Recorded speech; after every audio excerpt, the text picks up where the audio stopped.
Welcome back to once again my self सरदार इब्राहिम। दोस्तों कैसे हैं आप? उम्मीद है आप सबके सब खैरियत से होंगे। और दोस्तों अगेन मैं हाजिर हूँ एक बेहतरीन बिजनेस आइडिया के साथ।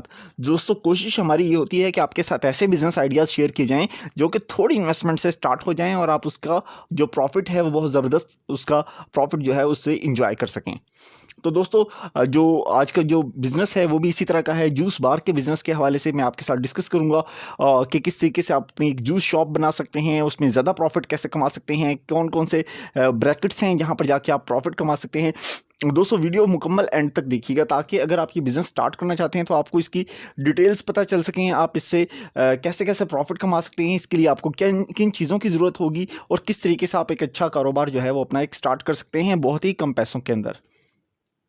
तो दोस्तों जूस बार के बिज़नेस के हवाले से आपको बताता चलूँ कि अगर आपको ये वीडियो आप देखेंगे तो आपको 70 to 80% तक आपको ये समझ आ जाएगा कि किस तरीके से आप अपना जूस बार का काम जो है स्टार्ट कर सकते हैं, जूस शॉप अपनी एक स्टार्ट कर सकते हैं और उससे ठीक ठाक प्रॉफिट कमा सकते हैं।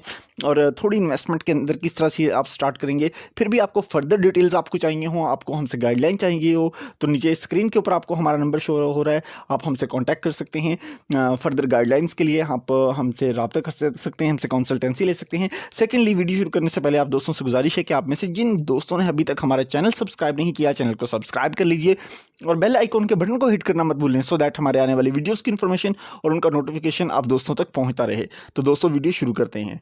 दोस्तों जो जूस बार का जो बिज़नेस है, जूस शॉप का जो बिज़नेस है, स्टार्ट करने के लिए सबसे पहली जो इम्पॉर्टेंट जो मेन इंग्रेडिएंट है वो है आपका मार्केटिंग एनालिसिस। आप मार्केट का एनालिसिस करें कि आप देखें कि लोगों ने कहाँ कहाँ अपनी शॉप्स खोली हुई हैं, किस नाम से खोली हैं और वो कौन कौन सी प्रोडक्ट सर्व कर रहे हैं। आपके एरिया के अंदर कौन सी प्रोडक्ट जो है जूस के हवाले से वो ज़्यादा बेहतर जानी जाती है और उसमें जो है आप ज़्यादा बेहतर फ़ायदा उठा सकते हैं। और आपने पॉकेट्स फाइंड आउट करने हैं कि कहाँ से आपको ज़्यादा प्रॉफिट मिल सकता है, कहाँ ज़्यादा मार्जिन मिल सकता है। और नहीं तो इस वीडियो को मुकम्मल देखें, मैं आपके साथ बहुत सारी इन्फॉर्मेशन आपके साथ शेयर करने वाला हूँ। तो दोस्तों जब आपके पास मार्केटिंग एनालिसिस आपके पास आ जाए तो दूसरी इंपॉर्टेंट चीज़ वो ये है कि आपने अपने बजट को मैनेज करना है। आपने देखना है आपकी पॉकेट के अंदर पैसे कितने हैं, आपके पास सरमाया कितना है इस कारोबार को करने के लिए।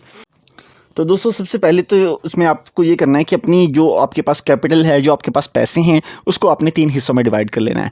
लेट्स सपोज आपके पास 10,000 रुपये हैं तो आपने 5,000 रुपये अब से अपना बिज़नेस स्टार्ट करना है। मैं यहाँ एक मिसाल ले रहा हूँ, आप 10,000 छोड़ें, आप 10 रुपये रख लें। आप 10 रुपये हैं अगर आपके पास तो आपने 5 रुपये से अपना कारोबार स्टार्ट करना है और जो 2 रुपये हैं वो आपने अपने करंट एक्सपेंसेस को जो है रन करने के लिए, चलाने के लिए आपने वो अपने पास रखने हैं। डेली शॉप के ऊपर डे टू डे जो एक्सपेंसेस होते हैं उसके लिए आपने 2 रुपये अपने पास रखने हैं। सेकेंडली जो थर्ड नंबर पे है वो 3 रुपये वो आपने सेव करके रखने हैं, उसको आपने किसी भी सूरत में खर्च नहीं करना है। दोस्तों ये बड़ा ज़रूरी है कि पैसा कमाने के लिए जब आप पैसा खर्च कर रहे हैं तो आपको पैसे को बड़ी एहतियात से खर्च करना है। अगर शुरू में आप दरिया दिली से अपने पैसा खर्च करेंगे कि कोई बात नहीं, कारोबार शुरू कर रहा हूँ ना, कारोबार के लिए पैसा लगा रहा हूँ, कोई बात नहीं, लगाता जाऊँ, तो एंड के ऊपर शट डाउन की सूरत हाल पेश आ जाती है जहाँ आपको ज़्यादा ज़रूरत पेश आती है पैसों की, क्योंकि उस वक्त कोई आपको उधार भी नहीं दे रहा होता और आपका बिज़नेस जो अभी चलने ही वाला होता है, अभी स्टार्टिंग फेज़ में होता है, तो आपको उसे बंद करना पड़ जाता है और आपका स्टार्टअप जो है शुरू में ही बर्बाद हो जाता है। तो दोस्तों इस बात का बहुत ध्यान रखना है कि आपने अपने पैसे को मैनेज कैसे करना है, उसको 3 हिस्सों में डिवाइड करें और कोशिश करें कि 5 रुपये के अंदर अंदर आपने सारी की सारी परचेजिंग कर लेनी है अपनी। आपने शॉप भी ले लेनी है। आप अभी मैं आगे चल के आपके साथ चीज़ें डिस्कस करता हूँ कि आपको किस किस स्टॉक की ज़रूरत पड़ेगी। यहाँ पर आपको वो जो आपके पास 5 रुपये हैं, आपने अपने पैसों को आधे हिस्से में डिवाइड कर दिया, तो उस 5 रुपये के अंदर आपको कौन कौन सी चीज़ें जो है इस बिज़नेस के अंदर चाहिए होती हैं। सबसे पहली जो चीज़ आपको चाहिए होती है वो आपको फर्नीचर चाहिए होता है, आपको शॉप चाहिए होती है, आपको ब्लेंडर चाहिए होते हैं, आपको फ्रीज़र चाहिए होता है, आपको जूसर चाहिए होते हैं, आपको आइस मशीन चाहिए होती है, डिस्पोजेबल कप चाहिए होते हैं, कटिंग बोर्ड आपको चाहिए होता है, आपको उसके लिए आपको वहाँ पर जो डेकोरेशन है शॉप की उसके ऊपर आपके एक्सपेंसेस आएंगे। तो इस हिसाब से अपने पैसे को आपने मैनेज करना है। उसके बाद इंपॉर्टेंट चीज़ आ जाती है लोकेशन के हवाले से कि आपने लोकेशन कैसी फाइंड आउट करनी है। तो दोस्तों ये बात मेरी याद रखना, अगर चीज़ें भूल जाओ तो वीडियो को दोबारा से रिवर्स करके देख लो, नहीं तो आप इसको कॉपी पेंसिल ले लो और इसको इन चीज़ों को नोट करते जाओ मैं आपके साथ जो शेयर कर रहा हूँ। तो दोस्तों लोकेशन आपने ऐसी देखनी है जो कि हाईली पॉपुलेटेड हो, जहाँ बहुत सारे लोग आते हों, जहाँ हाई ट्रैफिक हो, जहाँ पर यूँ कह लो कि पार्किंग स्पेस आपके पास अवेलेबल हो, कोई दूसरा जूस बार भी अवेलेबल ना हो। कोशिश आपने ऐसे करनी है कि कोई अगर हो भी तो थोड़ा हट के हो, थोड़ा दूर करके दूसरा जूस बार हो, दूसरी जूस शॉप हो। तो एक जूस शॉप के साथ कोशिश ना करें कि दूसरी जूस शॉप भी बिल्कुल साथ में खोलें। तो या फिर अगर सिर्फ एक जूस शॉप है तो उसके साथ तो आप दूसरी खोल सकते हैं, लेकिन जहाँ बहुत ज़्यादा जूस शॉप्स हों वहाँ पर आप अपनी जूस शॉप खोलें तो वहाँ पर आपके बहुत ज़्यादा सेचुरेटेड हो जाता है। वहाँ पे आपके पास कस्टमर आने की जो कह लें कि प्रोबेबिलिटी है, या जो कह लें कि जो उम्मीद है किसी कस्टमर के आने की, वो नहीं होगी। तो दोस्तों उसमें आपने कोशिश ये करनी है कि आसपास जो जूस शॉप है वो या तो बहुत कम हो, या फिर कोई एक आधी है तो फिर वहाँ पे आप खोल सकते हैं, या बिल्कुल नहीं है तो बड़ी बड़ी ही बेस्ट बात है वहाँ पे आप अपना खोलें। इसका मतलब ये नहीं है कि आपने दूर दराज किसी ऐसे एरिया के अंदर शॉप खोल ली जहाँ आप कोई कस्टमर, भूला भटका कस्टमर ही आता है। तो आपने हाई ट्रैफिक एरिया देखना है, पॉपुलेटेड एरिया देखना है, जहाँ लोगों का फुटफॉल ज़्यादा है, जहाँ पार्किंग स्पेस है, जहाँ पर आमतौर पर यूँ कह लें कि अगर आप किसी गांव देहात कस्बे में ये वीडियो देखें तो यहाँ पर आके लोगों के मोटरसाइकिल की ब्रेक लगती है, यहाँ पर लोगों की बाइक की ब्रेक लगती है, और लोग रुकते हैं, ठहरते हैं, देखते हैं। नुक्कड़, चौक, चौराहे, इस तरह की एरियाज़ को आपने फाइंड आउट करना है और वहाँ पे अपना जूस बार या जूस शॉप जो है अपनी ओपन करनी है। दोस्तों अगला स्टेप ये है कि शॉप डेकोरेशन में आपने देखना है कि आपने अपनी शॉप का फ्रंट रेडी करना है। दोस्तों फ्रंट जो है आपके कस्टमर को अपील करता है, आपके कस्टमर को अट्रैक्ट करता है कि आपका कस्टमर आपकी शॉप का फ्रंट देखकर आपके पास आता है। अगर आप ने शाम की, इवनिंग की जो टाइमिंग है वो आपने चूज़ की है, या मॉर्निंग में आपने अपना शॉप ओपन की है, तो आपने कोशिश ऐसे करनी है कि आपने उसके जो शॉप की जो डेकोरेशन है वो बड़ी अच्छी करनी है। शॉप की डेकोरेशन अगर आप मामूली सी कर रहे हैं तो कोई बात नहीं, आपने जो उसे कह लें कि जो अपने पास वर्कर्स रखने हैं उनको एक अच्छा सा सूट पहना दें, या उनको बड़ा खूबसूरत सा ज़बरदस्त सा एक सूट पहना दें, और उनको कहें कि वो लोगों से कहें कि आएँ आप जूस पी लें। इस तरह बहुत सारे कस्टमर जो हैं सिर्फ एक अच्छी ऑफ़र मिलने की वजह से आपके पास आते हैं। और दोस्तों उसके बाद आपने जब देख लिया कि शॉप की डेकोरेशन आपने अच्छी कर दी, दुकान के अंदर पेंट करा दिया, खूबसूरत कुर्सियां रख ली। अगर आपको बहुत अच्छी खूबसूरत कुर्सी आप अफोर्ड नहीं कर सकते, आप थोड़ी नॉर्मल कुर्सी रखें, लेकिन सफाई सुथराई का ख़ास ध्यान रखें दोस्तों। उसके बाद बारी आती है ब्रांडिंग की। ब्रांडिंग में आपने लोगो उसका बड़ा खूबसूरत सा डिज़ाइन करवाना है, अपने बोर्ड बाहर का ज़रा अच्छा बनवाना है। उसके अलावा उसके अंदर कोशिश करें कि आप अपने विजिटिंग कार्ड छुपाएँ। विजिटिंग कार्ड के हवाले से दोस्तों बताता चलूँ कि विजिटिंग कार्ड जो है, आप अपने विजिटिंग कार्ड ना छुपाएँ। आप कोशिश करें कि आप अपने उसे कह लें कि डिस्काउंट कार्ड छुपा लें। आप कह लें कि उन विजिटिंग कार्ड होंगे तो विजिटिंग कार्ड ही, लेकिन आप उसके ऊपर डिस्काउंट कार्ड लिख दें। लोग ऐसा करते हैं कि विजिटिंग कार्ड अक्सर ज़ाया कर देते हैं, लेकिन जब आपका विजिटिंग कार्ड के ऊपर डिस्काउंट कार्ड लिखा होगा कि जब भी आपका कस्टमर आपके पास आए उसके पास ये विजिटिंग कार्ड है, तो आपकी गैर मौजूदगी के अंदर अगर वो आप के किसी जो कैशियर है उसको दिखाता है या आपको ही शो करता है, तो आप उस विजिटिंग कार्ड की वजह से उसको 10% डिस्काउंट हमेशा मिलेगा।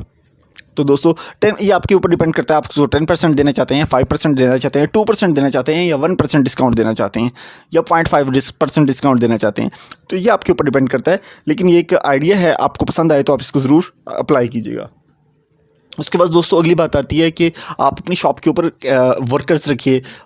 1 से 2 वर्कर्स आपके पास होना ज़रूरी है, क्योंकि उसमें ये होता है कि आप अगर जूस खुद बना रहे हैं, आप ग्लव्स यूज़ करते हैं, आप अच्छे तरीके से बना रहे हैं, तो आपका वर्कर जो है वो आपको देखेगा। वो आपके कस्टमर को जब सर्व करने के लिए जाएगा तो वो ग्लव्स पहन के जाएगा। आपका कस्टमर जब आपका वो जो वर्कर है वो वहाँ पर सफाई सुथराई का ख्याल रखेगा, और बाकी जो चीज़ें हैं जो आप चाहते हैं कि आपका वर्कर वो सारी चीज़ें करे, तो वो आपके लिए एक एम्प्लॉय आपके पास एटलीस्ट इस जूस शॉप के अंदर होना बहुत ज़रूरी है। शुरू में आप अकेले भी इसको मैनेज कर सकते हैं तो कर लें, but with the passage of time जब आप देखें कि आप अफोर्ड कर सकते हैं तो आप एक वर्कर को ज़रूर अपने साथ हायर कर लें। दोस्तों उसके बाद आपने क्या करना है, आपने जब ओपनिंग है उसके ऊपर ख़ास ध्यान देना है। लोग कहते हैं कि हमारे पास शॉप के ऊपर ख़र्चा करके, एक्सपेंसेस करके ओपनिंग के लिए पैसे नहीं बचते हैं। तो दोस्तों मैं कहता हूं कि अपने उन पैसों के अंदर आपने ओपनिंग के लिए लाजमी पैसे अपने लिए बचाने हैं। वो होता यूँ है कि आप चाहे छोटी सी भी ओपनिंग करें, ओपनिंग में ये होता है बहुत सारे लोग आपके पास आते हैं, आप उसके अंदर ऑफ़र देते हैं कि आज के दिन जो कस्टमर हमारे पास आएगा उसको हम अपने उस कस्टमर को लाइफ टाइम के लिए एक डिस्काउंट देने वाले हैं। उसको एक लाइफ टाइम डिस्काउंट क्या दें, आप डिस्काउंट कार्ड उनको दे सकते हैं। डिस्काउंट कार्ड में उन लोगों को लाइफ टाइम का डिस्काउंट मिल जाएगा।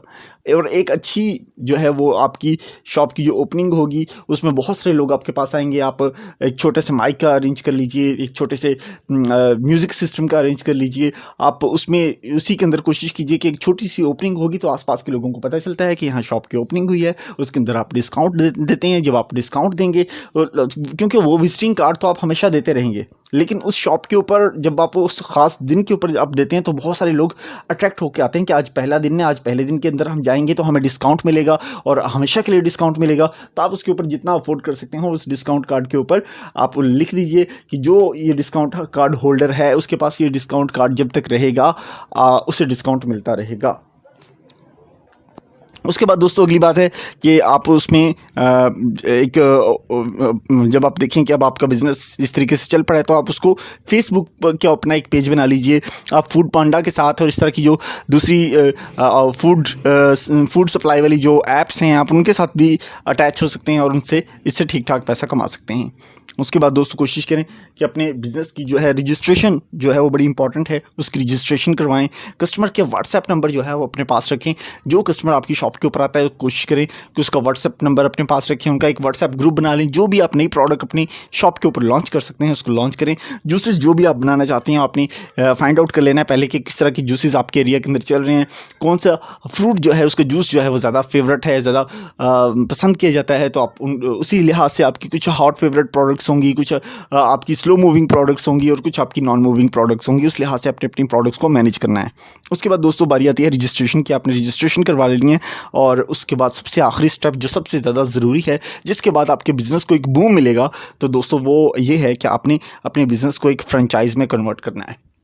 आपने कोशिश करनी है कि अपने बिज़नेस को अपनी एक फ्रेंचाइज में कन्वर्ट कर लें कि आप चाहते हैं कि आपकी ड्रीम फ्रेंचाइज़ जो दूसरी शॉप फ्रेंचाइज़ बने वो किस तरह की हो। आपने पहली अपनी फ्रेंचाइज़ को आहिस्ता आहिस्ता धीरे धीरे उसके ऊपर इन्वेस्ट करके पैसा कमा के अपनी पहली फ्रेंचाइज़ को उस तरह का बना लेना है। जब आपकी पहली फ्रेंचाइज़ उस तरह की बन जाए तो आप उसकी फ्रेंचाइज़ ऑफ़र कर सकते हैं कि कोई और बनाना चाहे तो मैं उसको सेम इसी तरह का फ्रेंचाइज़ जो है दूसरी जगह पर बना कर दूंगा। उसके अंदर आप अपनी परसेंटेज रख सकते हैं, अपना शेयर रख सकते हैं और इस तरह आप अपने बिज़नेस को बढ़ा सकते हैं। अगर आपको फ्रेंचाइज़ बनाना ना आता हो या कि ये बिज़नेस शुरू करना चाहते हैं और उसकी डिटेल गाइडलाइन आपको चाहिए हो तो आप हमसे कांटेक्ट कर सकते हैं। दोस्तों यहाँ पर इस वीडियो के अंदर मैंने कोशिश किया है कि आपको जूस बार के हवाले से, जूस शॉप के बिज़नेस के हवाले से बहुत सारी चीज़ें आपके साथ शेयर करूँ, आपको गाइड करूँ। और दोस्तों यहाँ पर एक आखिरी टिप आपको देता चलूँ तो जब आप जूस शॉप का बिज़नेस स्टार्ट करने जा रहे हैं तो कोशिश करें कि उसके साथ सैंडविच या फिर आप उसके साथ कोई और स्टफ़ जो है खाने पीने वाला वो आप अपने साथ रख सकते हैं। जैसे आप इसे कह लें कि आपने अगर सैंडविच रखे हैं या आप बारबेक्यू स्टार्ट कर लें तो वो भी एक बड़ी अच्छी ऑप्शन है। तो ये एक बड़ा एक ज़बरदस्त ऑप्शन रहती है आपके कस्टमर्स के लिए। जितनी ज़्यादा ऑप्शंस होंगी आपके कस्टमर्स उतने ज़्यादा आपके पास आएंगे। डिपेंड करता है कि आपके एरिया के अंदर क्या पसंद किया जाता है, मील में क्या पसंद किया जाता है। तो आप एक आधी फेवरेट मील जो है आप अपने एरिया के मुताबिक अपने कस्टमर्स के लिए रख सकते हैं। इससे आपके कस्टमर की जो रिटेंशन है वो बढ़ेगी। अगर ये मेरी वीडियो आपको पसंद आई हो, 1% भी आपने इस वीडियो से सीखा हो तो वीडियो को लाइक कर दीजिएगा, चैनल को सब्सक्राइब कर दीजिएगा, बेल आइकन के बटन को हिट करना मत भूलिएगा। मिलते हैं नेक्स्ट वीडियो में नेक्स्ट बिजनेस आइडिया के साथ। Thank you very much.